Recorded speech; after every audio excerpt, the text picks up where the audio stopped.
नमस्कार, मैं पेन वाजपेयी अपने YouTube चैनल मैं ही पेन वाजपेयी पे आपका बहुत बहुत स्वागत करता हूं। थंबनेल से देख के आपको पता चल गया होगा कि आज किस वीडियो में हम लोग किस टॉपिक पे बात करने वाले हैं। जी हां, आज मैं फिर आपको एक टियर 2 की ITI की कॉपी दिखाने वाला हूं CHSL 2018 के कैंडिडेट की, जिसने 73 स्कोर किया है। आप देख सकते हैं जो ऐसे में स्कोर है वो 36 है और जो लेटर में स्कोर है वो 37 है। ओवरऑल जो स्कोर है वो 73 है। और मैंने जैसा कि आपसे वादा किया था कि आपको लगातार इस चैनल पे ITI की कॉपी भी मैं दिखाऊंगा, ताकि जो CHSL 2020 वाले एस्पिरेंट हैं जिनको टियर 2 का एग्ज़ाम देना है वो अच्छे तरीके से सारी चीज़ों को समझ सकें कि किस तरीके से एग्ज़ाम होता है, किन किन चीज़ों का आपको ख्याल रखना होता है और कैसे आपको अच्छे मार्क्स मिल सकते हैं, कैसे आप अच्छा स्कोर कर सकते हैं। तो इस चैनल पे आपको लगातार ITI की कॉपी भी मिलती रहेंगी। उसके अलावा CHSL से रिलेटेड जितने भी सेलेक्टेड कैंडिडेट हैं उनके इंटरव्यू भी मिलेंगे। मतलब CHSL के रिगार्डिंग आपको इस चैनल पे कंप्लीट इन्फॉर्मेशन मिलने वाली है। SSC CHSL 2019 के ढेर सारे स्टूडेंट की मैंने प्रिपरेशन कराई थी टियर 2 की। अभी उनका रिज़ल्ट नहीं आया है। जब रिज़ल्ट आएगा तो उन सभी एस्पिरेंट के स्कोर कार्ड भी मैं आप लोगों के साथ शेयर करूंगा।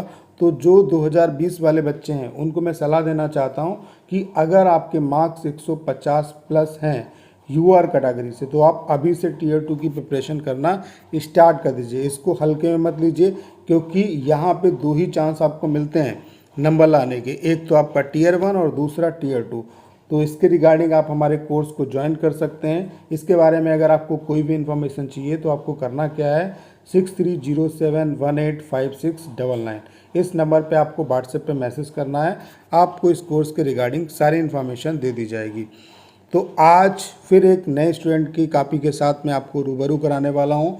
यहाँ पे जैसा कि मैंने इससे पहले भी आपको बताया है कि ये जो पहला पेज है जो आपको कॉपी मिलेगी, उसका जो पहला पन्ना है वो बहुत ही इंपॉर्टेंट है। यहाँ पे जो जो चीज़ें दी हैं उनको आप अच्छे तरीके से भरिए। अगर इसमें से एक भी आपने किसी चीज़ को स्किप कर दिया तो कहीं ना कहीं आपको 0 मार्क्स मिलेंगे। जो पर्सनल इन्फॉर्मेशन है वो कैंडिडेट की मैंने यहाँ पे उसे मिटा दिया है ताकि कोई दिक्कत ना हो, ठीक है। तो सबसे पहले यहाँ पे जैसे कि रोल नंबर डालना होता है तो रोल नंबर आप अच्छे से डाल लीजिए।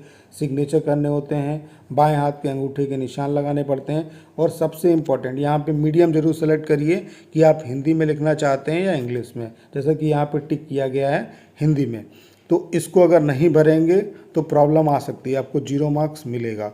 2018 वालों से अच्छा इसे कौन एक्सप्लेन कर सकता है। UFM की वजह से ढेर सारे कैंडिडेट बाहर हुए थे, फिर उसके बाद उन लोगों को अंदर किया गया, वो एक अलग मुद्दा है। लेकिन SSC ने बोला भी था कि हम 1 टाइम सिर्फ रिलैक्सेशन आपको दे रहे हैं, इसके बाद आपको रिलैक्सेशन नहीं दिया जाएगा।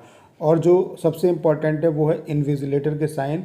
तो इन्विजिलेटर के साइन जरूर कराइए। अगर इन्विजिलेटर आपका भूल भी जाता है तो ये आपकी भी जिम्मेदारी है कि आप उसके साइन जरूर कराइए। तो ये जो पहला पेज है ये बहुत ही इंपॉर्टेंट है, इसको बहुत ही आराम से आप भरिए। भले ही टाइम आपको 5 मिनट एक्स्ट्रा लग जाता है, कोई दिक्कत नहीं, क्योंकि जो आपको 1 घंटे का टाइम मिलता है वो मोर देन सफिशिएंट होता है। उसमें अगर आपने प्रैक्टिस की होगी तो आप बहुत अच्छा स्कोर कर सकते हैं, ठीक है। और इतना टाइम आपको नहीं लगेगा क्योंकि सेलेक्टेड चीज़ें लिखनी है। अब हम देख लेते हैं कि स्टूडेंट ने किस तरीके से लिखा। तो आपको पता होगा कि जो टॉपिक आया था आपका CHSL 2018 में, जनसंख्या नियंत्रण ही हमारी सभी समस्याओं का एकमात्र समाधान है। कल मैंने आपको इंग्लिश की कॉपी दिखाई थी, आज मैं आपके बीच में हिंदी की कॉपी को शो कर रहा हूँ।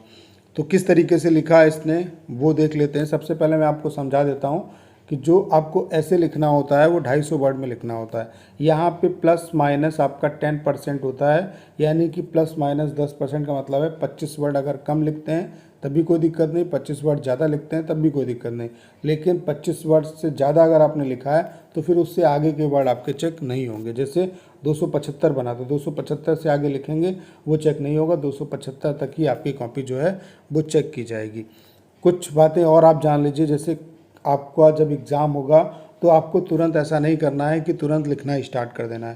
पहले आप 5 से 10 मिनट जो है इस चीज़ को दीजिए कि आप क्या क्या चीज़ों को डालेंगे। आप इंट्रोडक्शन में क्या डालेंगे, मेन बॉडी में क्या डालेंगे और कंक्लूजन में आप क्या क्या लिखेंगे। जो अपना ऐसे का जो पूरा ऐसे है उसको 3 पार्ट में डिवाइड करिए। पहला तो हो गया आपका इंट्रोडक्शन, दूसरा हो गया आपका मेन बॉडी और तीसरा हो गया कंक्लूजन। यहाँ पे इंट्रोडक्शन और कंक्लूजन ये बहुत ही इंपॉर्टेंट रोल प्ले करता है। अगर आपने शुरुआत में जो है बहुत अच्छे तरीके से चीज़ों को पेश किया, पूरा निचोड़ आपने दे दिया और उसके बाद कंक्लूजन अगर अच्छे से कर दिया, तो बीच में अगर आप थोड़ा बहुत इधर उधर भी हो जाते हैं तब भी आपको अच्छे मार्क्स मिलेंगे। उसके अलावा राइटिंग भी कहीं ना कहीं इंपॉर्टेंट रोल प्ले करती है, लेकिन ऐसा नहीं है कि जिनकी राइटिंग बेकार होगी उनको नंबर नहीं अच्छे मिलेंगे। हाँ, ये हो सकता है कि राइटिंग में 1-2 नंबर अच्छे मिलते हैं, लेकिन इसका ये मतलब नहीं कि जिसकी राइटिंग ख़राब है उसको अच्छे नंबर नहीं मिल सकते, ऐसा बिल्कुल भी नहीं है। और उसके अलावा जो बच्चों के दिमाग में डाउट रहता है कि कटिंग वगैरह, फ़िलहाल तो मैं आपको ये राय दूंगा कि कटिंग को अवॉइड करिए, लेकिन अगर बाई चांस कटिंग हो जाती है तो उसमें इतना ज़्यादा आपको हेजिटेट होने की ज़रूरत नहीं है। तो चलिए देखते हैं किस तरीके से स्टूडेंट ने लिखा है। तो स्टार्टिंग किया है, आज केवल भारत में ही नहीं बल्कि पूरे विश्व में जनसंख्या वृद्धि हर क्षेत्र में एक बड़ी समस्या बनकर उभर रही है। जनसंख्या वृद्धि के कारण ज़्यादातर देशों में बेरोजगारी के साथ साथ विकास में भी बाधाएं उत्पन्न हो रही हैं। उसके बाद क्या लिखा है? उसके बाद लिखा है, विश्व में फैल रहे प्रदूषण जैसे वायु प्रदूषण, जल प्रदूषण, ध्वनि प्रदूषण आदि में भी सबसे बड़ा कारण जनसंख्या वृद्धि है। एक रिपोर्ट के अनुसार भारत जनसंख्या के मामले में 2030 तक चीन को पीछे छोड़ देगा, जबकि यहाँ पे 2025 होना चाहिए। जनसंख्या वृद्धि का मूल कारण ग्रामीण एवं पिछड़े इलाके में अशिक्षित एवं कम जागरूकता को माना जाता है। आज हर क्षेत्र में, चाहे वह रोजगार का क्षेत्र हो या खेलों का क्षेत्र हो या फिर यातायात का क्षेत्र हो, हर जगह भीड़ बढ़ती जा रही है। इसके अलावा प्रदूषण एवं अन्य समस्याओं का मूल कारण भी तीव्र गति से बढ़ती हुई जनसंख्या ही है। इस गंभीर होती समस्या के आगामी प्रभावों को देखते हुए कई देशों में अलग अलग तरह की योजनाएं एवं नियम भी बनाए जा रहे हैं। भारत में भी समय समय पर जनसंख्या वृद्धि को लेकर जागरूकता अभियान सरकार द्वारा चलाए जाते हैं। कुछ व्यक्तियों का मानना है कि एक ऐसा नियम बनाया जाना चाहिए जिसमें अगर किसी दंपति को तीसरी संतान पैदा हो तो उसका मताधिकार समाप्त हो जाए। इस तरह के नियम एवं जागरूकता अभियान समय समय पर चलाने से जनसंख्या नियंत्रण के साथ साथ अधिकांश समस्याओं से निजात मिल सकेगी और देश विकास के पथ पर आगे बढ़ेगा। यह उचित समय है कि सरकार द्वारा कड़े कानून एवं नियम बनाए जाएं और उनका प्रचार प्रसार समाचार पत्रों में, टेलीविज़न में, पोस्टरों द्वारा विज्ञापन करके आम जन एवं पिछड़े इलाकों में लोगों को जागरूक करें, जिससे ज़्यादातर समस्याएं जनसंख्या नियंत्रण के साथ ही खत्म हो जाएं। तो इन्हें 36 मार्क्स मिले हैं, आप लोग देख सकते हैं। यहाँ पे क्या है, अब जैसे इन्होंने कैसे लिखा वो तो आपने देख लिया, और मैं कुछ और भी आपको टिप्स देना चाहता हूँ। जैसे जनसंख्या नियंत्रण का था, तो सबसे पहले इंट्रोडक्शन में आप जब भी आपको चाहे कोई भी टॉपिक मिले, जैसे इंट्रोडक्शन आपको लिखना है, तो पहले देखिए कि इस टॉपिक के बारे में आप कितना जानते हैं। अब हो सकता है भले आपने ना पढ़ा हो, लेकिन उसके इर्द गिर्द अगर आपने थोड़ा बहुत भी पढ़ा है तो आपको कुछ ना कुछ तो मिलेगा फैक्ट्स। तो सबसे पहले ये देखिए कि आपके पास बेहतर से बेहतर जानकारी क्या है। उसे पीछे जो आपकी कॉपी मिलती है, जो रफ शीट मिलता है, उस पर नोट डाउन करिए, पॉइंट बनाइए कि इंट्रोडक्शन के लिए ये की पॉइंट है आपके।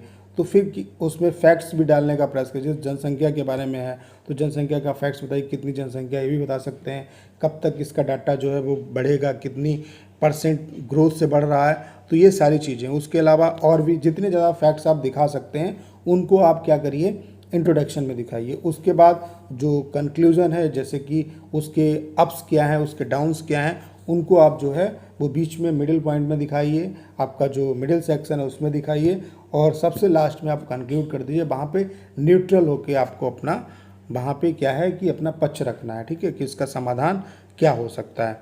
तो इस तरीके से अगर चीज़ों को करेंगे, पहले से अगर अपना रोड मैप बना लेंगे तो और ज़्यादा आपको आसानी होगी, और जब लिखेंगे तो इतनी ज़्यादा प्रॉब्लम नहीं होगी। देखिए, मेन जो आपको अपनी स्ट्रेटजी बनानी है वो ऐसे के लिए बनानी है। ऐसे में ही थोड़ा बहुत चीज़ें होती हैं, बाकी लेटर जो है उसमें इतना ज़्यादा आपको टेंशन लेने की ज़रूरत नहीं है। वहाँ पर receiver address, writer address, date, ये सब डालनी है। उसके बाद जिसको लिखना है तो उसमें इतना झंझट नहीं होता है। तो थोड़ा बहुत बस आपको ऐसे पे ध्यान देना है, और यही चीज़ें हम आपको सिखाएंगे भी। जो बच्चे हमारे 2019 में हमारे पास जो प्रिपरेशन किए, उनको हमने यही चीज़ें सिखाई। और सबसे इम्पॉर्टेंट चीज़ क्या है कि रेगुलर बेसिस पे आपकी प्रैक्टिस कराना, आपकी डेली कॉपी चेक करना। तो हमारा इस कोर्स में सबसे इम्पोर्टेंट चीज़ क्या है कि हम आपको डेली एक टॉपिक देते हैं, और वो जो टॉपिक होता है वो वही टॉपिक होते हैं जो आपके आ सकते हैं, जिनके आने की संभावना होती है, और डेली हम उनकी प्रैक्टिस कराते हैं, और डेली आपकी जो कॉपी है वो चेक होती है, डेली आपको मार्क्स मिलते हैं। तो इस वजह से आपको वो माहौल मिल जाता है। तो कहीं ना कहीं प्रैक्टिस बहुत इंपॉर्टेंट है। तो डेली आप क्या करिए, अगर अभी से मार्क्स ठीक ठाक हैं तो आप 1 घंटा या आधा घंटा ही अगर आप इसके लिए अभी से निकाल लेंगे तो मोर देन सफिशिएंट। अगर 1 घंटा निकालेंगे और बस लिखने की प्रैक्टिस करिए तो बहुत ही अच्छा आप स्कोर कर जाएंगे, क्योंकि लिखने की कला अगर आपके अंदर है तो आप कुछ भी लिख सकते हैं।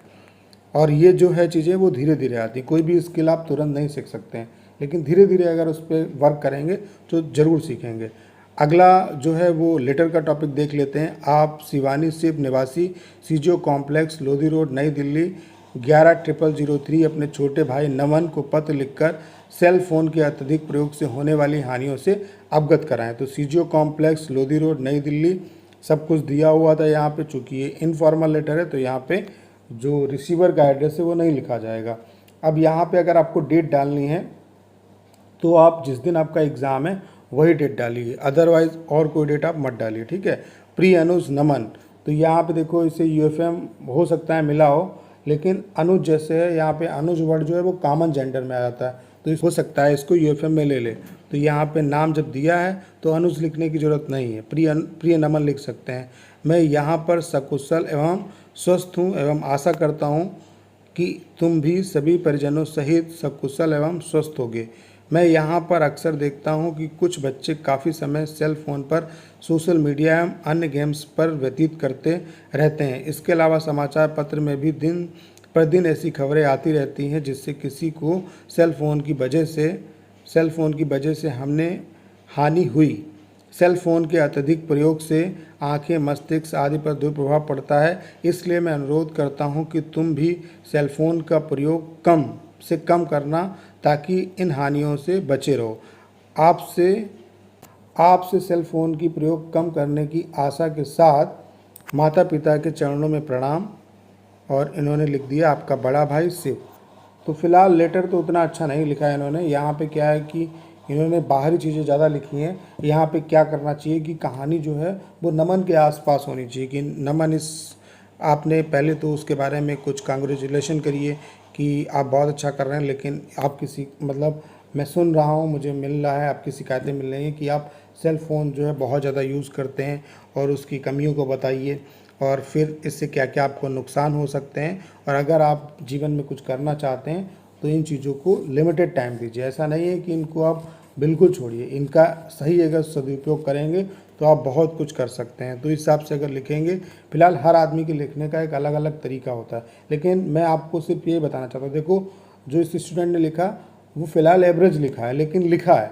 तो अगर आप कुछ लिख के आएंगे तो नंबर आपको ज़रूर मिलेंगे। यहाँ पे कई चीज़ें होती हैं, फॉर्मेट भी होता है, सब कुछ होता है, ये सारी चीज़ें देखी जाती हैं। तो जिन स्टूडेंट को लगता है कि हम फेल हो जाएंगे, जैसे 2019 वाले बच्चे हैं, उनको लगता है कि हम फेल हो जाएंगे, तो ऐसा कुछ भी नहीं है। अगर आप कुछ लिख के आएंगे तो आप 100% पास होंगे। तो वही चीज़ें हैं, मैंने आपको बताया कि अगर आपको पास होना है, एग्ज़ाम में अच्छा स्कोर करना है, तो आप अभी से टाइम निकालिए और प्रैक्टिस करना स्टार्ट कर दीजिए। तो आज मैंने आपको एक हिंदी मीडियम वाले स्टूडेंट से रूबरू कराया जिनके मार्क्स 73 हैं। तो काफ़ी अच्छा स्कोर है, आप इनसे बहुत कुछ सीखे होंगे। आप किसी की कॉपी मत करिए, आप अपने अंदर स्किल डेवलप करिए, अपने अंदर लिखने की प्रैक्टिस डालिए, लोगों से सीखिए। ये जो कॉपियाँ मैं आपको दिखा रहा हूँ इनसे आप सीखिए, लेकिन इनको कॉपी मत करिए, इनसे सीखिए और फिर देखिए कि इनसे आप और बेटर क्या कर सकते हैं। तो उम्मीद है कि अगर आपने वीडियो को यहाँ तक देखा होगा तो सारी इन्फॉर्मेशन आपको बेहतर तरीके से समझ में आई होगी।